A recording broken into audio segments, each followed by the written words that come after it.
I was very lucky because I grew up in a little village in Italy, in a house with no electricity, and a lot of people who were from simple and humble backgrounds, who were extraordinary human beings.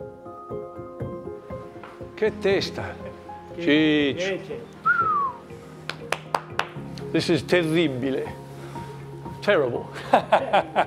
Terrible in the sense of you should be in awe of that kind of terrible. Terribile. Mark Getty owns and trains racehorses in Italy and is one of over 15 grandchildren of oil billionaire and art collector J. Paul Getty. Mark has also built a global media empire called Getty Images. Its newest office is in Los Angeles. On a hilltop not far from Getty Images is the Getty Center Museum. It has a priceless collection of art. And it's one of the wealthiest institutions of its kind in the world. It's only part of the legacy of Mark's grandfather, J. Paul Getty. There are few families in history who have accumulated more wealth, collected more art, and given more money away than the Gettys. It's a story of 3 generations and their unique obsessions.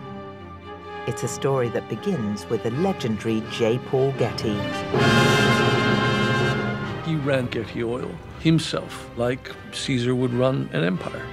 He may have had oil in his veins, but he claimed to have become addicted to art. My grandfather was very competitive. Making more money than the Rockefellers, he became one of America's first billionaires. J. Paul Getty Museum. He would go through 5 marriages and have 5 sons. He's not a pin-up for the Family Guy. One son, Mark's uncle Gordon, would become an acclaimed composer.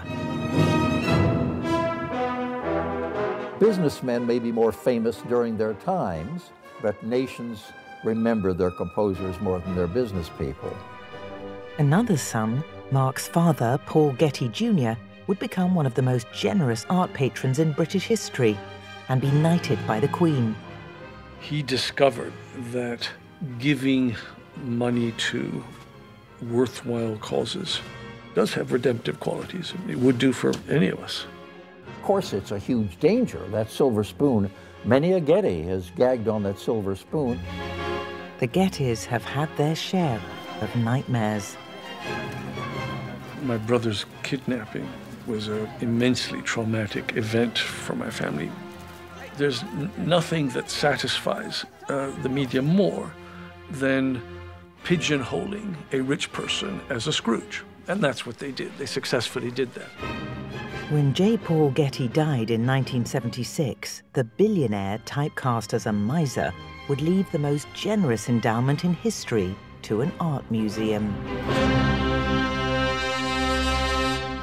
3 generations of Gettys have used art and wealth to change the art world and British culture forever.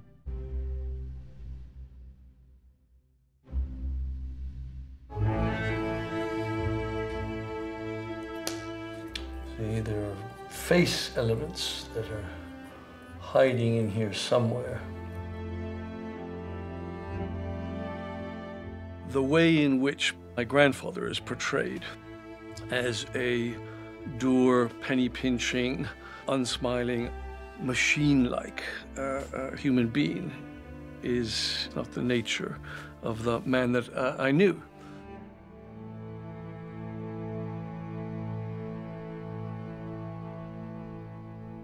My father was born to wealth. Hard work all his life. I was born to wealth. Hard work all my life. To be performed at the Bolshoi, that's a big event for any composer. If you grow up knowing you're going to inherit great wealth, I think that it takes away some of your incentive. Emasculating is not a bad word. While based in Italy, Mark Getty also lives part-time at the Wormsley estate in Buckinghamshire, which he inherited from his father, Paul Getty Jr. Unlike his grandfather, Mark is a passionate collector of contemporary art. You know, despite everything, despite the fact that you spent your life with your nose to the grindstone digging for oil, what you found more important in life was that painting, that statue, that piece of music. You suddenly felt that that's actually what interested you about being a human being. Why do wealthy families collect art is really related to why does anyone collect art. Apart from being founder of Getty Images, Mark has also become an unofficial Getty family historian.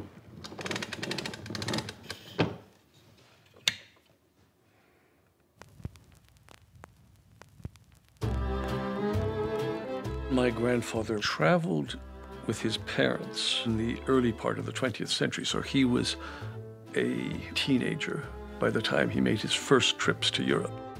His father had enough money to be able to travel in comfort to Europe. And so as a young boy, he was exposed to places of historic, cultural, and architectural interest. Well, I can't say that I was particularly interested in art until I went to Europe the first time in 1909. I went to museums, saw some of the great buildings of Europe. I took an interest in art at that time. I've never lost it. During a visit to the Uffizi Museum in Florence, the young Getty would be awestruck by this painting, Venus of Urbino, by 16th century Renaissance master Titian. It was this 300-year-old woman that had the uncanny presence to convince the young Getty that art could have emotional power. Perhaps we all have a reaction at some point where a work of art, a piece of music, strike you, and it might change the way in which you perceive the world. And, you know, nothing wrong with the Venus of Urbino having been that thing for him. The spark has probably done it to a lot of people.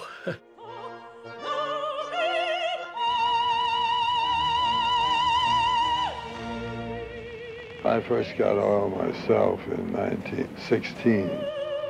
The young Getty had hoped to become a diplomat, but striking oil and quick riches trumped diplomacy. At the age of 23, already a millionaire, he moved to Hollywood. Not only did he have money, he had a car, and his parents were aghast. He would attend Hollywood openings and date lots of actresses. His friends included Marion Davies, Garbo, Chaplin, and Valentino. He would party hard, Hollywood style. It was the J. Paul Getty that time forgot, the smiling, rich, young playboy.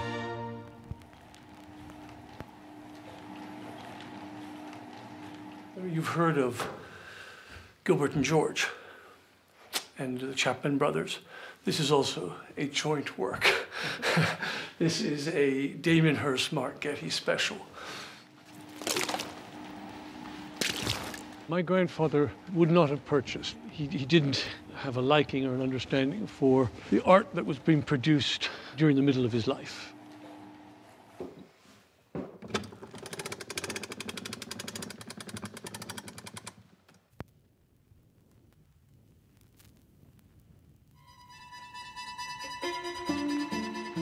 The Fricks, the Mellons, the Rockefellers, all bought in the late 19th century. And the market was a completely different market. Basically, Europe was being despoiled of its great works of art, and Americans were buying them. So the great works of art would still come, but fewer of them. The stock market crash of 1929 threw the oil industry and the international monetary system into chaos. Getty saw the unfolding crisis as the opportunity of a lifetime. He didn't have a great stock market crash and a great depression. He had a hard time. But by the end of the 30s, he had a lot of cash, and that's when he started to significantly acquire more stock in Tidewater Oil, which was the foundation, really, of Getty Oil, and to acquire more works of art. 1938 would be a pivotal year for Getty, the art collector. He would travel to Paris and Vienna at a time when Europe was facing the rise of fascism and fearful of war. Some aristocratic families were desperate to sell their art for hard cash. The art market in Europe was on the downturn. Getty was on the lookout for high art at low prices. In the Netherlands, Getty would visit museums, meet with collectors, and acquire a taste for Dutch painters. Getty would write in his diary, admired particularly incomparable night watch. Some marvelous still lifes and some glorious Vermeers. Dutch painting of the 17th century is tops.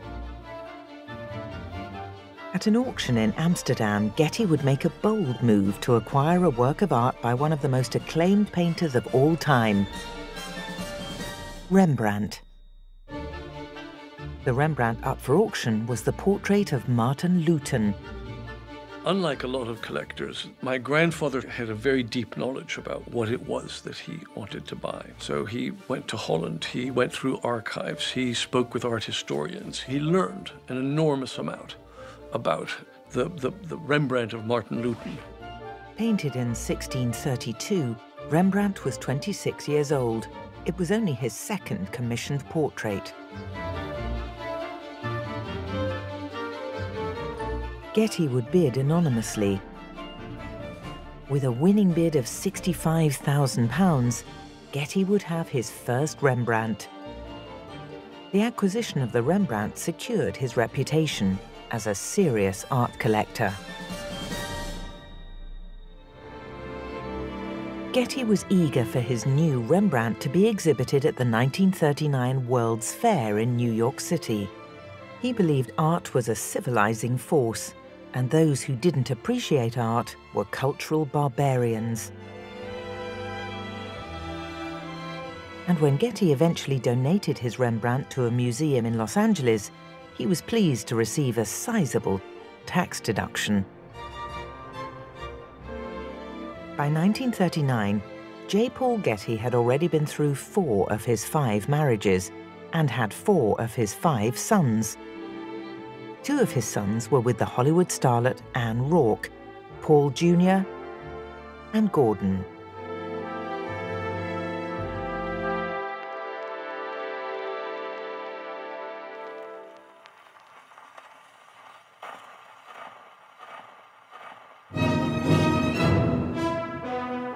I was composing from my earliest memories, composing and writing verse. I can't remember when I wasn't doing both. My father was very enthusiastic. But most of our lives, he was halfway around the world from us. In the 1950s, the young Gordon decided to fly halfway around the world to get some quality time with his father. In the neutral zone just south of Kuwait, his father was busy taking the gamble of his lifetime. In 1949, J. Paul Getty risked tens of millions of dollars for the right to drill for oil there with no guarantee of success. There was a port camp, Minnesota, and then there was the oil field camp, Wafra, which was about 30 miles away. There were no proper roads, there were just dirt tracks. We lived in quite comfortably. There was air conditioning. I bought a piano in Kuwait. It was an upright, a Czechoslovakian piano, a very good one, and did a little composing there. There was an a cappella chorus, All Along the Valley, a poem by Tennyson, that became published.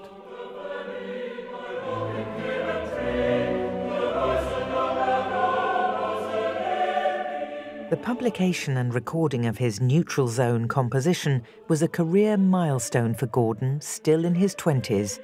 His father's neutral zone gamble paid off on a spectacular scale. Getty oil pipelines, refineries, and supertankers couldn't be built fast enough. J. Paul Getty was on his way to becoming a billionaire. The Fortune magazine in '57, it was called The Richest American, and lo and behold, it was my father. And Paul and I were equally surprised. The richest American? Holy mackerel, I didn't think he was anywhere in the running. With a new oil empire to manage, Getty needed a palace. The whole improbable empire of Mr. Getty is controlled from this country seat of power, from a rambling 16th century country house in 700 acres of Surrey, where he moved in the summer. Sutton Place was a big, rambling house. I don't think I visited the house until I was 8 or 9 in 1968 or 69. For children, it was a treasure trove. My siblings, cousins, and I, whenever we would be there, part of the fun was exploring nooks and crannies. Famously, there were secret passages. The priests were supposed to be able to hide in there at the time of the persecution of the church in Henry VIII's time. Not far from the secret hideout intended to save a priest was a dining room table that once belonged to legendary media tycoon William Randolph Hearst. It was a long dining room table. It was a long dining room. And I had meals in there with my sister, just the two of us. And it was generally a long wait for food to come to the table because the kitchen was a long way away. We didn't always like the food. I remember various plates ending up in the loo as opposed to left on the table. That was one way of making it appear as if you enjoyed the food but didn't have to eat it. I don't have any experience of what he might have been like as a father. He certainly was an absentee father. I think also the relationship that grandparents have with grandchildren is different. I thought he was a good grandfather. He treated me like an adult, and I thought that was wonderful. Not many people did. I liked talking about politics, history, business. We never really discussed works of art. The pictures, the paintings, the portraits, the landscapes. It didn't really mean anything to me. I was much more interested in the house itself. Here at Sutton Place, for his private enjoyment, such riches as Veronese's Lady in Red, Gainsborough's Countess of Chesterfield, Gentileschi's Rest on the Flight. I do remember that he would have art historians, art critics, art dealers come by, and they would join for lunch or join for dinner. At Sutton Place, Getty lived with his favorite artworks. Most of the paintings and sculptures he acquired were shipped to his California ranch house, which was the embryo of the Getty Museum and open to the public one day a week. Getty's baronial lifestyle, his taste for grandiose furniture, ornate tapestries, and pet wild animals all had a role model. It was the legendary media baron William Randolph Hearst. Hearst had a personal zoo and was an insatiable art collector. He famously enjoyed entertaining guests at a very long dining table in the castle he built to live in.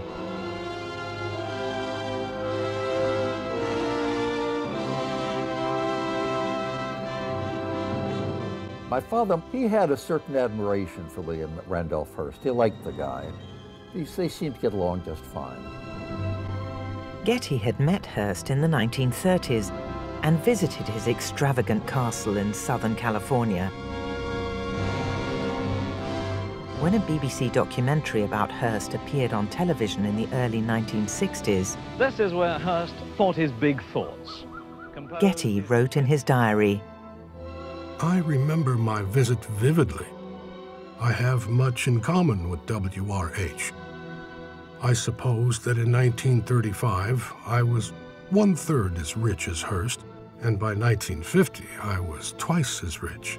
I've always spent 95% or more of my money on my business, while Hearst was the opposite. He lived like a Roman emperor. San Simeon reminds me of Hadrian's villa. The larger-than-life character of William Randolph Hearst became the inspiration for the Hollywood classic Citizen Kane.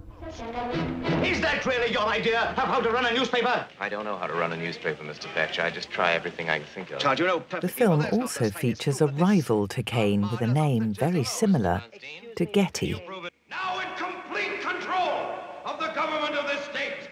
In Citizen Kane, which is modeled on Hearst, who was a friend of my father's, the tough, nasty political boss that finally defeats Citizen Kane is named Big Boss James Gettys, or Gettys they pronounce it. Gettys. I don't think I will postpone doing something about you until I'm elected. To start with, I think I'll break your neck. Maybe you can do it, maybe you can't, Mr. Kane. So is that a connection? You got me.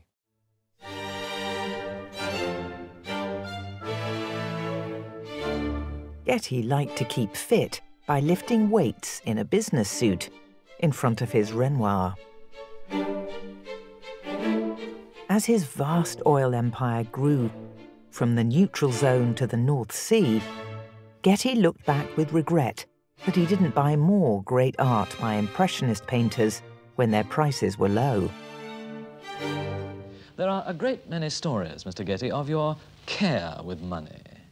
For example, you've installed a pay telephone box here in Sutton Place to prevent your guests abusing your hospitality.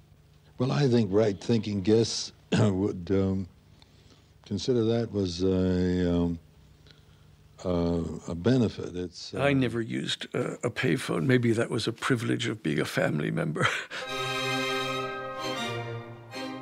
You know, the old story about my grandfather and his phone box was a story which my father loved to tell because it was a way of, effectively, of him criticizing his father.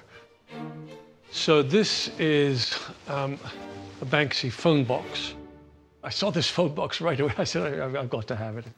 And I'll start the bidding here at $200,000. I bought this phone box in 2008 at an auction which was for charity. I love this phone box. It's a marvelous kind of joke and a metaphor on all sorts of things. It's a little bit the death of a certain type of England, you know, the phone box being a characteristic English symbol. And I then purchased this. So in a way, I was killing the phone box story with a phone box that was being killed itself. Sold. Thank you very much indeed. Thank you. This phone box cost, with the auction house portion, just over $500,000. I wasn't willing to go much higher, but I am very glad that I got it.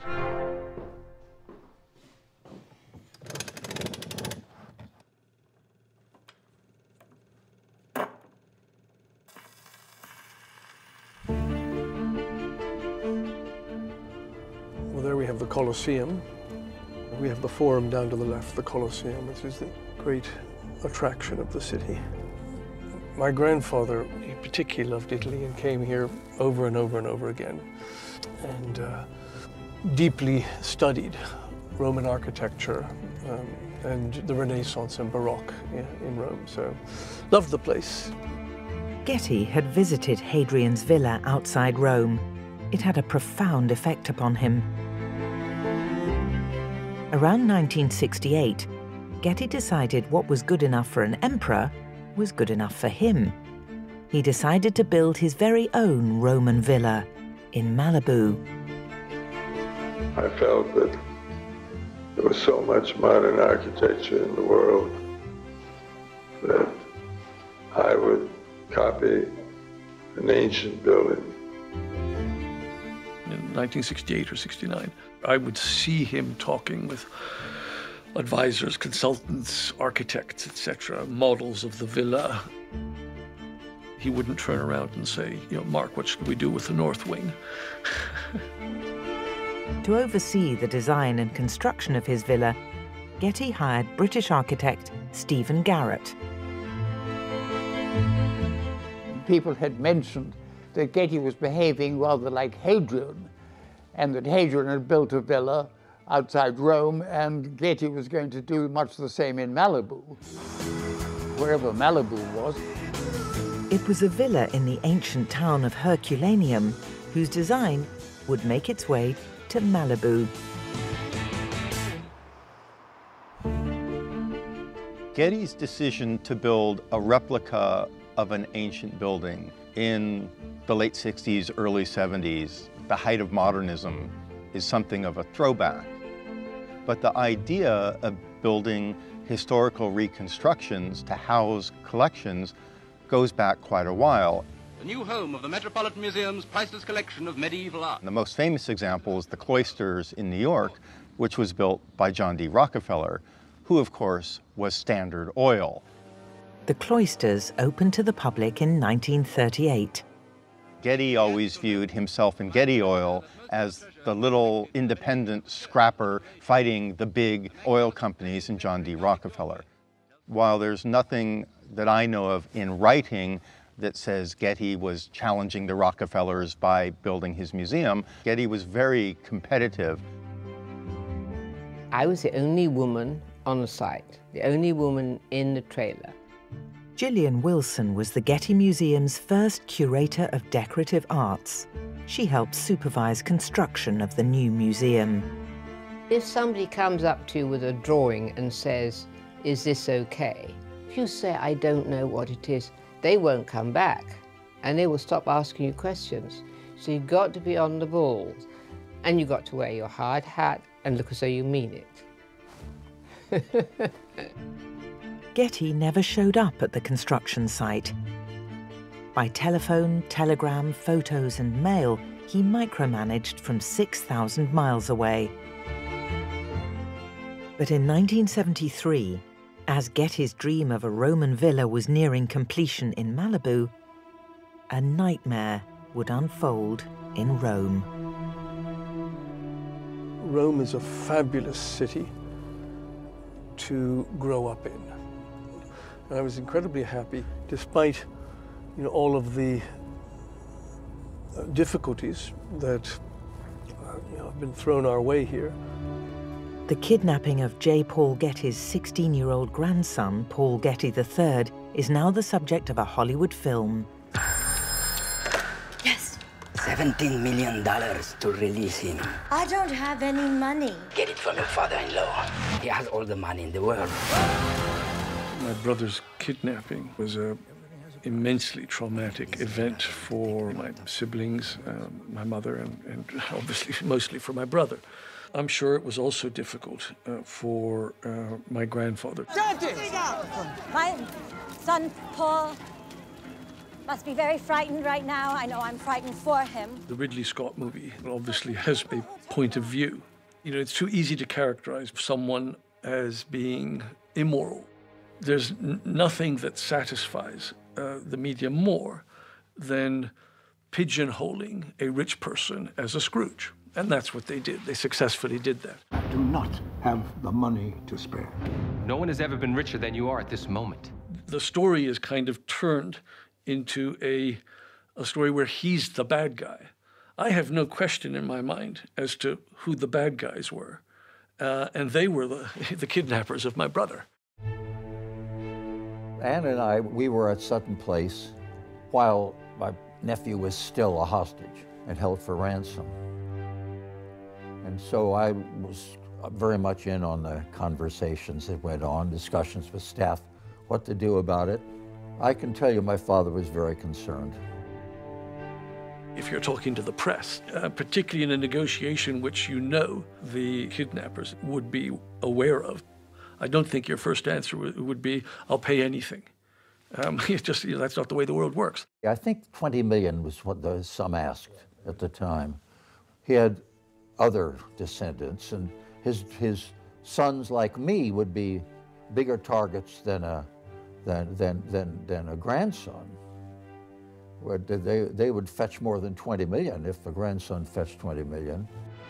Italy had then a prohibition, a legal prohibition, on paying ransoms for kidnapped individuals because they thought that it would encourage more kidnapping. So if you wanted to just go out and pay the ransom, you couldn't. It was illegal. You could end up very much behind bars yourself. I think he behaved relatively normally in that situation. I can't be there to criticize every moral decision he made. In London was Paul Getty Jr., the father of kidnapped teenager Paul Getty III and Mark Getty. He had lived in Rome with his wife Gail and their 4 children until their divorce in 1964. Paul married his second wife, the model and actress Talita Poll, in 1966. He was estranged from his father after an ill-fated career running Getty Oil Italia. In 1971, Paul left Rome for London after his second wife Talita died of a drug overdose. As the hostage drama unfolded in Rome, Paul Jr. was battling depression and addiction in London. A spokeswoman issued a statement. On behalf of the family, Mr. J. Paul Getty Jr. advises that there have been no further developments in the case regarding the possible kidnapping of his eldest son, and the press will be advised as soon as further facts come to light. Paul was a very different type of human being. You know, he was a painter, a poet. He was extremely creative. I think that what happened to him obviously changed the course of his life. The family is prepared to negotiate, to discuss. Is that correct? Yes, that is correct. His kidnapping lasted 5 months. It's got to be a mother's worst nightmare, or pretty close to. And she was strong and obviously protective of her other children. She's a remarkable woman.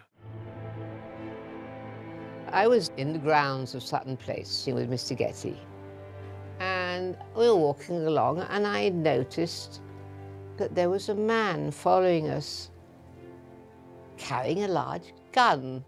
I said, leaping from tree to tree with the sun glinting off the gun. I said, Mr. Getty, there's a man following us with a gun. He said, it's all right, he's supposed to be there. Mr. Getty had obviously decided that life was no longer safe. Many victims of kidnapping never came home. So of course it worried all of us immensely. After 5 months of captivity and the cutting off of an ear, J. Paul Getty paid a £1.25 million ransom. We never saw the issues the same way that the press saw them. So we didn't see him as being reluctant to pay the ransom. I mean, the ransom was paid, and guess who paid it? The £1.25 million is the largest ransom in modern history. At the end of the day, I don't really care. I'm not going to lose a lot of sleep over what people think about when they think about my grandfather. Or I do lose a lot of sleep, and I think I always will do, about what the experience was like for my brother.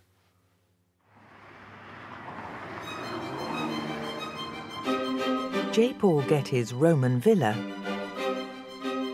was 5 years in the making. Getty spent $17 million having it built. And when the villa opened to the public in January of 1974, Getty still had not yet set foot in the building.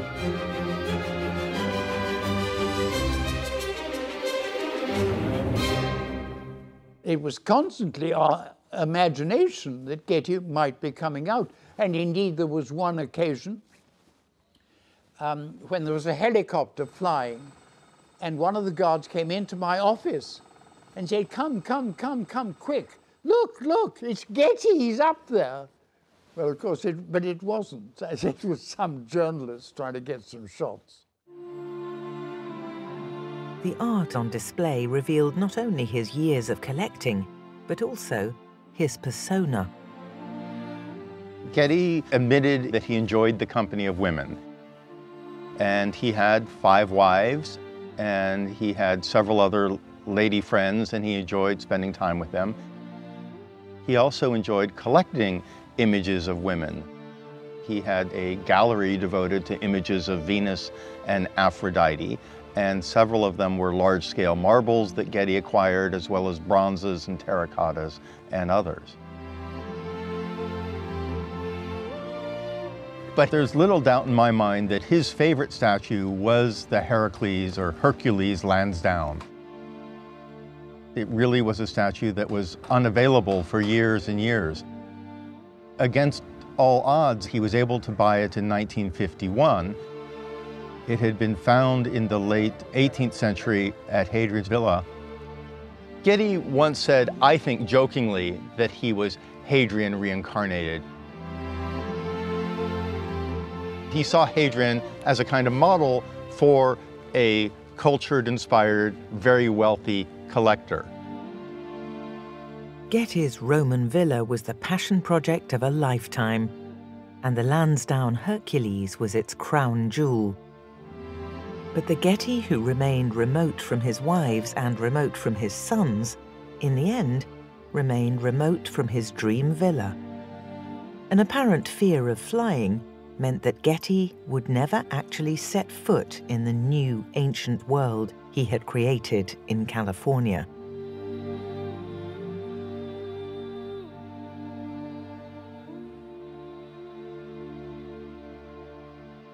When J. Paul Getty died in 1976, the story of his legacy was just beginning.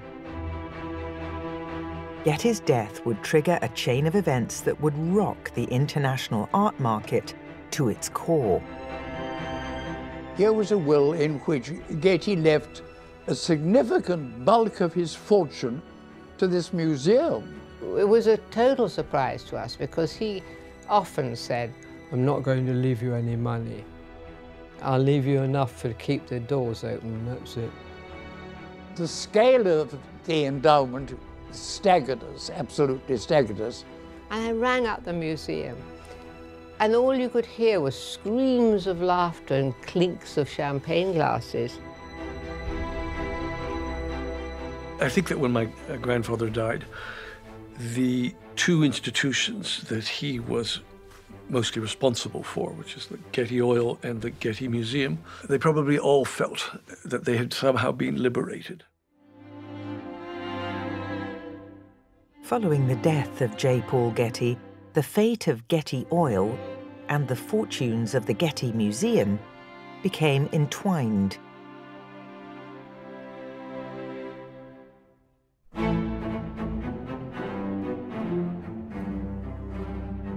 Gordon Getty would play a decisive role. Gordon was a trustee on the museum board and a board member of Getty Oil. The Getty family business empire was missing a successor. My brother George would have been a good successor, would have been darn good, but he died. In 1973, only a month before the kidnapping trauma, Getty Oil's heir apparent, George Getty, died of a probable suicide. My father didn't trust Ronnie. I don't think he liked Ronnie. He loved Ronnie, he didn't like Ronnie, it's a difference. The alienation between father and son in the case of Ronald Getty stemmed back to a bitter divorce case between Getty and Ronald's mother. My brother Paul had his problems, and he was out of consideration. Paul Getty Jr. had already tried working for his father running oil operations in Italy, but Getty Oil and Paul Getty Jr. didn't mix. Timothy, who was born to Getty's 5th wife, Theodora Gaston, died of a brain tumour at the age of 12. And that left Gordon. He trusted me, but he knew that I probably wasn't going to take a great interest in business. But Gordon managed the family trust, which owned 40% of Getty Oil stock, and he had strong opinions about how the business should be run. Gordon kept asking the company to look into ways in which more money could be produced for the shareholders. That's his job as the trustee of a large trust. My father told me whether or not I was going to run the company, that as far as my vote was concerned, not to be bashful about voting the management in and out. Those were his words. In a bold move to take control of Getty Oil, Gordon would form an alliance with the Getty Museum. Together, they would control 52% of Getty's stock. Together, we could control the company and remove the management, or even vote out the board. But in a dramatic plot twist, two oil companies, Pennzoil and then Texaco, would make bids to buy out Getty Oil shareholders. Did my father and I ever talk about the possibility of selling Getty Oil or Tidewater Oil or Skelly Oil or whatever, any of his assets? He told me frankly they were all for sale all the time, but he wanted a willing buyer. He wanted someone to pursue him to sell. Texaco is close to winning the battle to take over Getty Oil this morning. The offer from oil giant Texaco would ultimately be accepted. The sale of Getty Oil for $10 billion would be the biggest corporate takeover in history. When the Getty Museum's stake in Getty Oil was sold, the museum would end up with $1 billion cash windfall.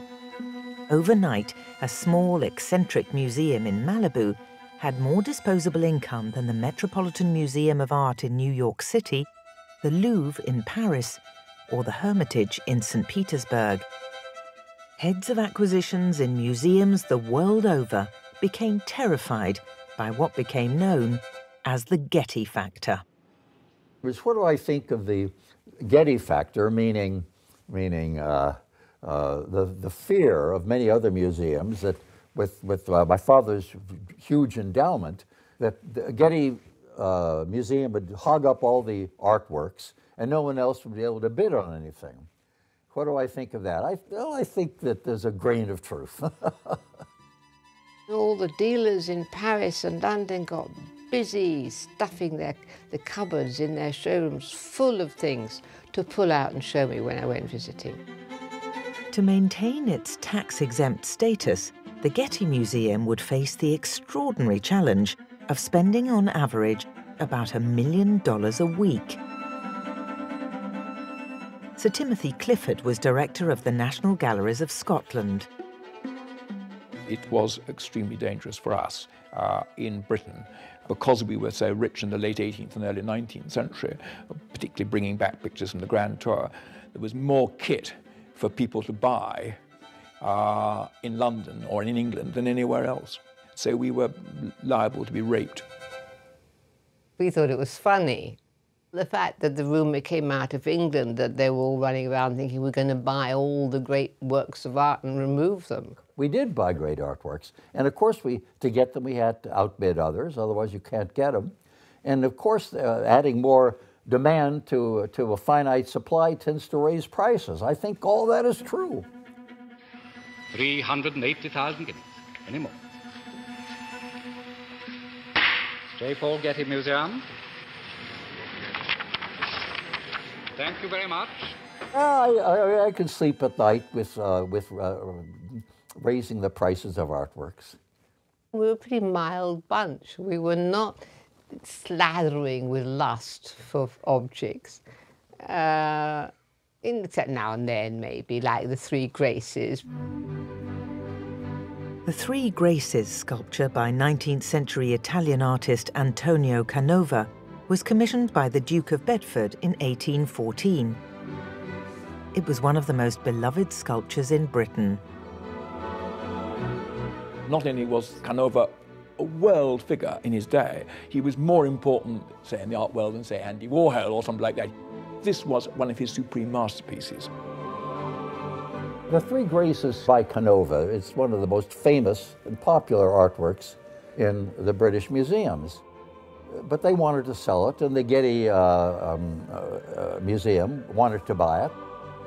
While it was privately owned, It had often been on public view, and then its owner decided to sell it to the highest bidder. The prospect of even more of the nation's treasures disappearing abroad has dismayed many British art lovers, and this is where many could end up, the Getty Museum in California. We couldn't begin to outclass them.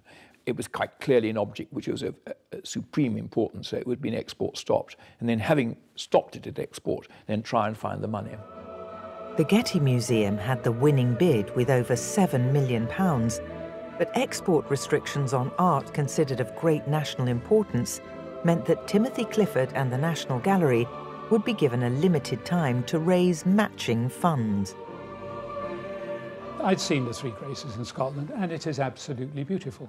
Everyone was aware of the concern that the Three Graces would be lost. Did I have some black fear of it going? No. Did I wish it to stay? Emphatically, I did, because I would prefer these great icons of art to remain in the United Kingdom. So far, the V&A's pledged £1.1 million. Clifford had promises of funding from charities, art funds and private donors, but was still close to £2 million short. In London, a wealthy philanthropist was determined to help keep national treasures of Britain in Britain. His name was Paul Getty Jr., the brother of Gordon Getty and Mark Getty's father. He really loved this country, and therefore it meant something to him to keep these things here. Out of the blue, there was a telephone call, and it was actually Christopher Gibbs. Christopher Gibbs was one of Paul Jr.'s most trusted friends. Well, he loved the Three Graces. He loved there being three of them. He's keen on Graces in general. And he thought the sculpture should always stay in England. He very kindly said, "What do you want? How much do you need? It's yours," which was fantastic. But I had been warned not to say anything about the relationship between Father Getty and son Getty and any hostility towards the Getty Museum. The billionaire John Paul Getty Jr. has pledged £1 million to help keep Antonio Canova's Three Graces in Britain. Paul Getty Jr. was about to write a cheque for £1 million. It would save the Three Graces for Britain. The Three Graces should have been on their way to California. The National Gallery. But Timothy Clifford didn't heed the warning to keep Paul's father out of it. In the first place, his relations with his father were not particularly brilliant. That was enough for them, and I was caught, you know, completely hooked. And then it was a world story. Paul's very, very angry about that. To say that Paul did it to spite his father's museum, I mean, that was an absolutely disgraceful thing to do. The offer unravelled. Mr. Getty said he was astonished to hear he bears a grudge against the Getty. The only way I can see to disprove the allegation is to withdraw my offer and do everything I can to see the Getty gets the sculpture. But behind here I've got all my scrapbooks, or a lot of my scrapbooks. And with the fate of the sculpture in limbo, even a national tabloid produced a page 3 appeal for the Graces. This morning, Mr. Clifford was backtracking rapidly, saying he regretted his remarks and knew nothing about Mr. Getty's relationship with his father. I would like to repeat my sincere apology to Mr. Getty for any distress that I've caused him. But not all the Getty Museum curators rated the Three Graces. I kept out of it because I thought it was really ugly. My goodness, there were big fat bottoms and everything, you know. I mean, they were huge and fat and, you know, with ugly faces. Ultimately, Paul Getty Jr. accepted Timothy Clifford's apology and gave his donation. The Three Graces remained in Britain. I was immensely grateful to Paul for his generosity to those causes, and so were millions of other people. My brother Paul came to the rescue, paid up the dough, and became a hero in England. And I sent my brother a letter of congratulations and that magnificent gift. Paul Getty Jr.'s journey to becoming one of the most generous art patrons in British history was a tortuous one. Paul is a completely different person from his father. I remember Paul telling me that he was in the office of Getty Oil when he was quite young, And his father said, oh, this is so-and-so who manages this, and this is so-and-so who manages this, and this is our legal man. And he said, oh, and this is your brother Ronald, do you know each other? And he never met him.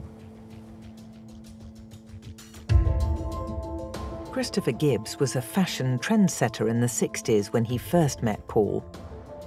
He would become one of Paul's closest friends for the next 3 decades. He was a child of his time. We were interested in all kinds of forms of ecstatic experience. I mean, the whole world of getting high is full of monsters and dragons and horrible people, as well as ecstatic, lit-up, wonderful, lyrical folk. After moving to London, Paul would spend years in rehab, getting treatment for addiction and related health problems.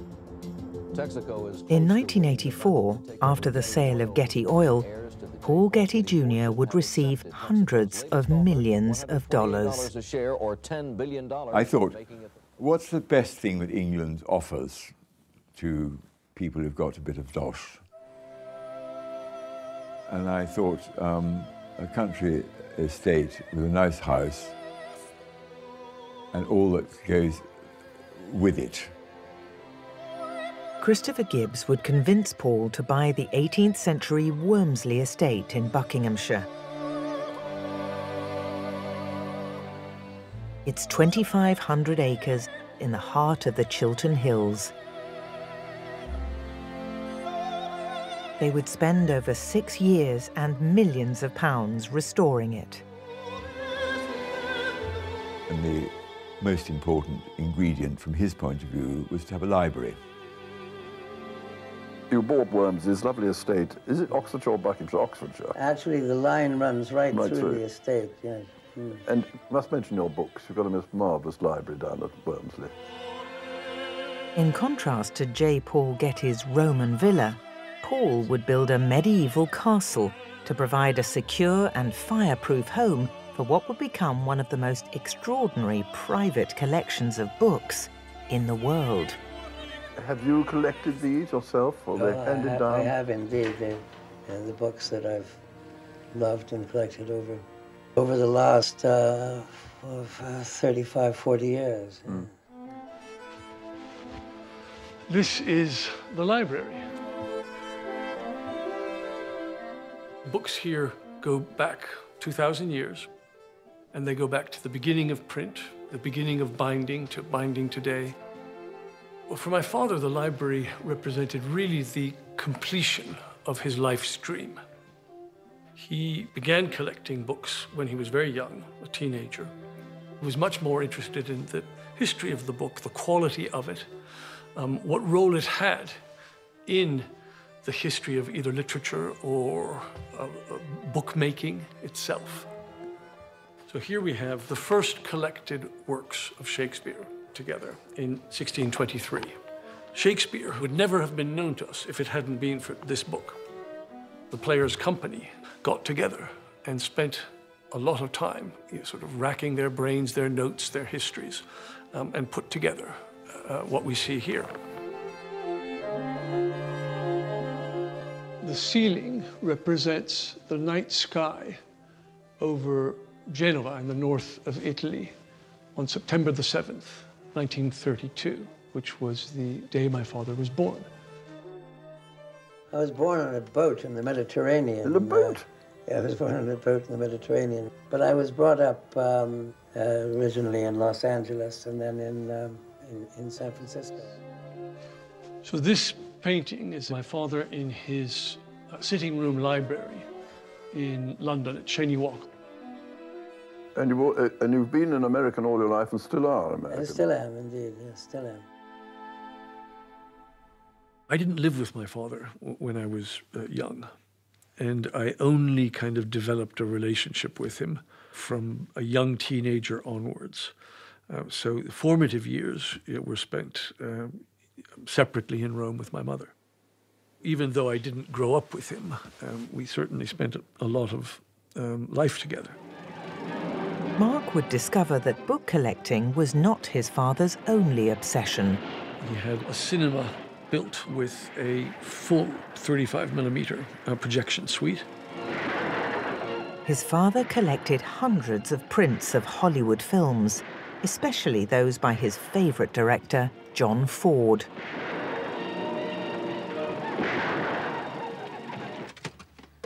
The collection itself was in very poor condition. And then one night in 1984, while watching TV, Paul became aware that Britain's film heritage was seriously under threat. It was a chance encounter that would change the course of British film history. Pictures have been made to move, starting thousands of years ago with shadow plays and so on. And I was doing a television program about preserving film, and Paul happened to be watching, and the next day his lawyer rang and said, could I come and see him, because he'd like to help the task of preserving film.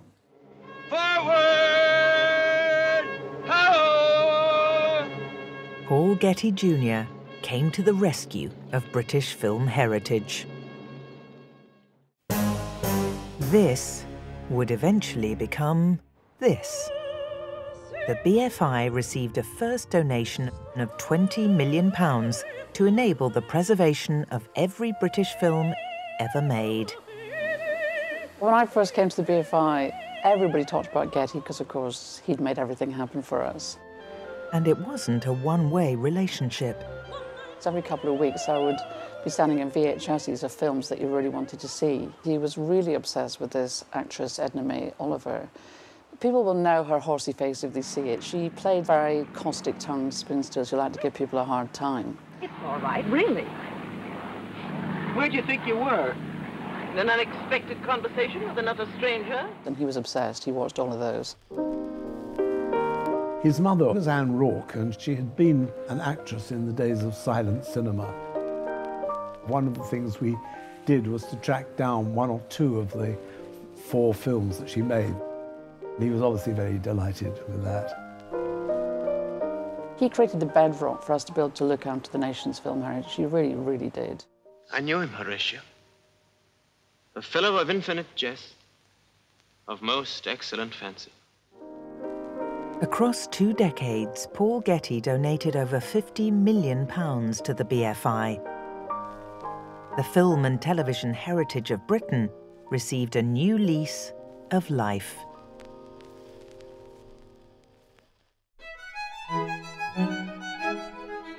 Another obsession of Paul Getty Jr. was cricket. When you say discovered cricket, how did you discover cricket? How did someone... Well, Mick Jagger used to come by my house. In the 1970s, Mick Jagger and Marianne Faithfull were Paul's neighbours on Cheney Walk, and they were also friends of Christopher Gibbs. Paul would be sort of glued to the box. Mick Jagger said, please, why do we really have to watch this rubbish? Why can't we look at the cricket, you know? And the cricket, what is the cricket, you know? He would want to watch the cricket when it was on, and I would have to watch it too, and of course I would ask the questions. I'd heard about this game, and I'd seen cricket bats, and I'd always thought, how can you fail to hit the ball with a bat as big as that? Tony Greig. Paul would soon become obsessed with cricket, past and present, and he would have the means to create his vision of the ideal cricket ground at Wormsley. It was a cornfield originally, and... You've achieved something to have your own cricket ground. I took on more than I realized when I decided to have cricket there. I thought you only had to sort of shave the, shave the field off and play cricket on it. In 1992, Paul Jr. was joined at the inaugural cricket game by celebrities, cricket greats, Her Majesty the Queen Mother, and the then Prime Minister. I remember being there the very first day that Wormsley was open. I remember Brian Johnston, the famous cricket commentator, driving the sheep away from the outfield of the pitch about an hour to an hour and a half before the game started. It was an absolutely perfect indication of what a cricket romantic would have wished to see. Having a wonderful cricket pitch and a wonderful library. It's an exquisite form of rehab, you might call it. He discovered that giving money to worthwhile causes does have redemptive qualities. It would do for any of us. These bits of furniture which were made for this room, we managed to persuade those two museums to lend them back to the room. In 1985, Lord Jacob Rothschild successfully raised funds to restore the long-neglected Spencer House in London. He was also chairman of the Board of Trustees at the National Gallery. He heard that Paul Getty Jr. was thinking of making a sizable donation. He met up with Paul to convince him of its worth. The pitch really was that, A, it's an incredibly worthwhile institution. B, he loved pictures. And C, you get more of an impact if you give a very substantial donation to one institution rather than you're spreading your favours amongst 200. Paul needed no more convincing. The National Gallery received one of the most generous donations in its history, £50 million. The ripple effects are still being felt. It was reminiscent of his father's generosity to a different museum. Paul would eventually get his very own museum entrance and a bronze bust which now greets millions of visitors. In 1986, he received an honorary knighthood from the Queen. What is it like being an American with a knighthood? I don't feel like an American, to tell you the truth. In 1998, he received the full title after adopting British citizenship.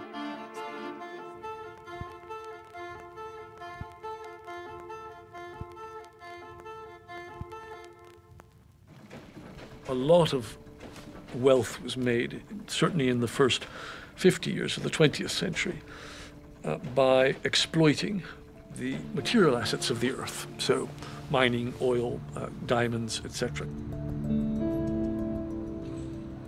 If you look at what's happened with Microsoft, Apple, Amazon, etc., the economy has shifted, where we extract a lot of value from what's inside people's heads.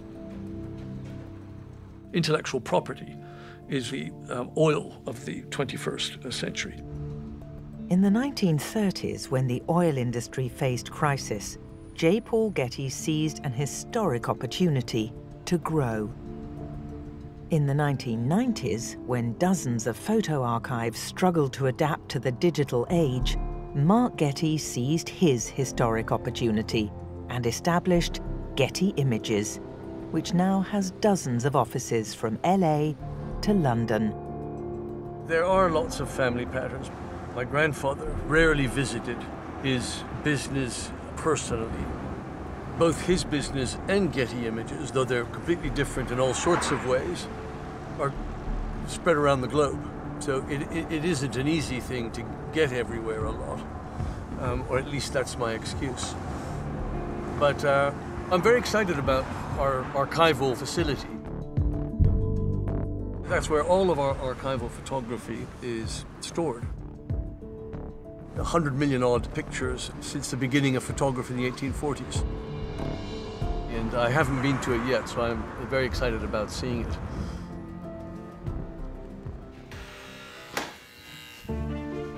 Getty Images today owns and licenses a significant chunk of the world's photographic memory of the 19th and 20th century. Welcome to our new world. Yeah, Gin's been here 108 years. Yeah. We still call Justine the new girl. She's been here over 10 years. Hello, nice to meet you. You too. Sorry, and Melanie. Some of our oldest photographs date back to 1839. We have a collection of daguerreotypes, which is one of the earliest forms of photography. We have Getty Images photographers who are still shooting today. So it goes right up to this very moment. We'll have photographers out there shooting what's going on in the world, and it all feeding through back to the website. Wow. Unlike the old archive, now it's just one big warehouse. What we've done is basically all the paper-based stuff is upstairs. Too close. My nose is going to look that big. I never wanted to be cast as grandson of J. Paul Getty. My life was going to be mine. I had always wanted to run my own business, build a business. And I think that might have been influenced by my grandfather having built his business. I thought that that was an extraordinary achievement. With a colleague of mine, Jonathan Klein, who became my partner and co-founder of Getty Images. We made approximately 150 acquisitions in the last 23 years since we created the business. I think ourselves and Corbis were seen as sort of like the antichrist in our industry, buying up lots of these agencies, making a number of people redundant and throwing stuff away, which was like complete rubbish, but that was the perception out there. A lot of these businesses were going under because they hadn't made that switch from analog to digital, and that takes an enormous amount of investment. We were basically saving these archives from extinction. We were seen as new and full of money and brash and ignorant. Amongst the countless boxes, folders and files at Getty Images, Mark would encounter all the raw ingredients for the ultimate Getty family scrapbook. Okay, so this one is my grandfather. Now, he was a famous sportsman and athlete. Oh, right, okay, right. Sutton Place. Obviously, it was a difficult neighborhood. It was rough.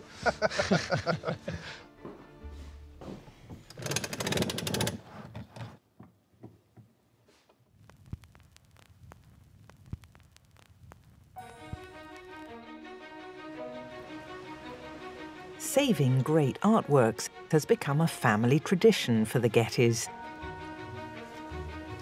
When Mark Getty's father, Sir Paul Getty, gave a £50 million donation to the National Gallery, it may have seemed like a tough act to follow.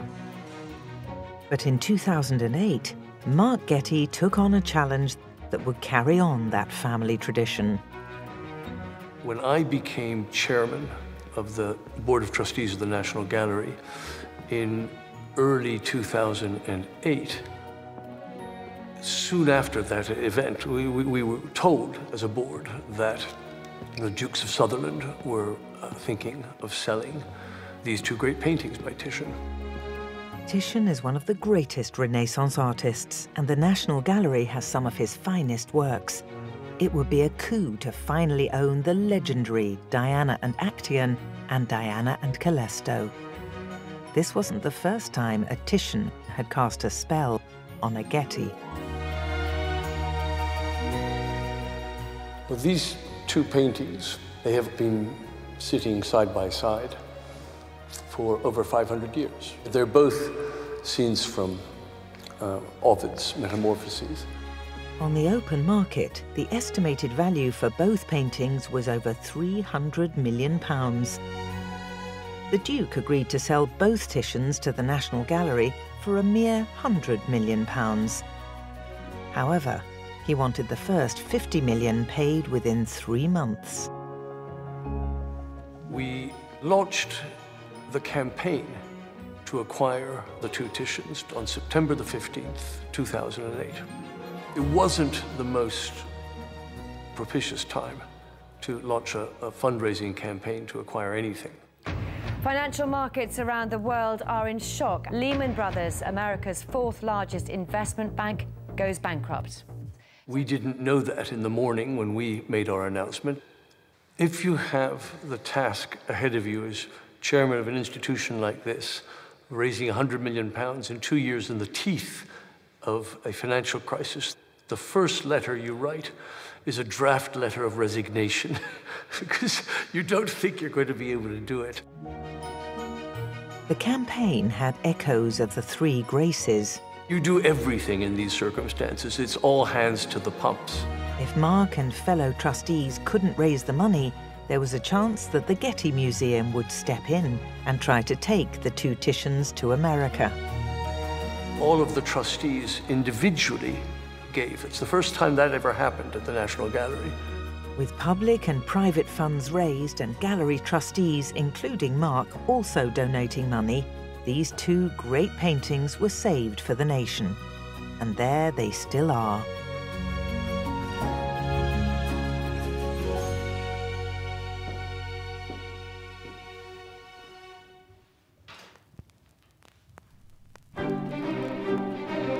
It's not the obsession with oil and art of his grandfather, or the obsession of books and cricket of his father. It's his own Mark Getty obsession. To have a winning horse in the centuries-old horse race of Siena, the Palio. I grew up between Rome and Siena. A lot of my childhood was spent here, and you can't avoid the excitement around the Palio, which is, of course, the great Sienese festival and horse race. It's in my blood, really. This is Polonsky. I'm in debt to this horse. Yes. Mark has been running horses and hoping to win the Palio since the early 1980s. The fact that you may have the fastest horse doesn't mean you're going to win. Animal rights activists and people outside Siena are often shocked by the rules of the Palio. But for locals, they're a matter of challenge and tradition. Jockeys are allowed to pay each other off, they're allowed to whip the other jockeys, all sorts of things are permitted. So the most successful teams are the ones who are smarter at it. And that's a good life lesson. In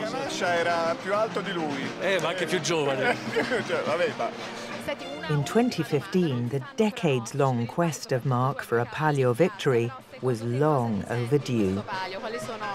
Riding Mark's horse Polanski, in green and orange, was jockey Giovanni Azzini.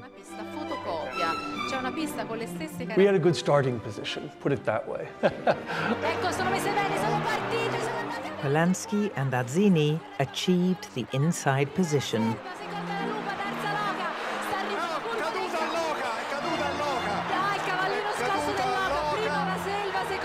Mark's horse Polanski won the Palio in record-breaking time. 1 minute and 12 seconds flat.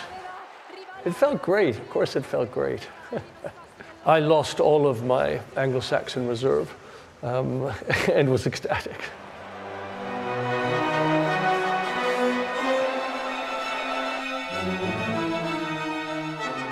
Philanthropy, that's my father's achievement.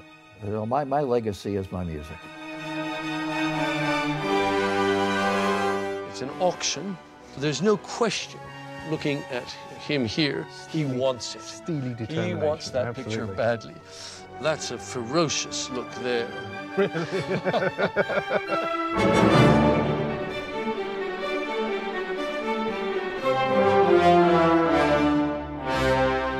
The Hilltop Getty Center Museum in LA has grown out of the historic endowment of J. Paul Getty. It rivals Disneyland as one of LA's top tourist attractions. Its expanding collection of masterpieces has made it one of the most visited museums in the world.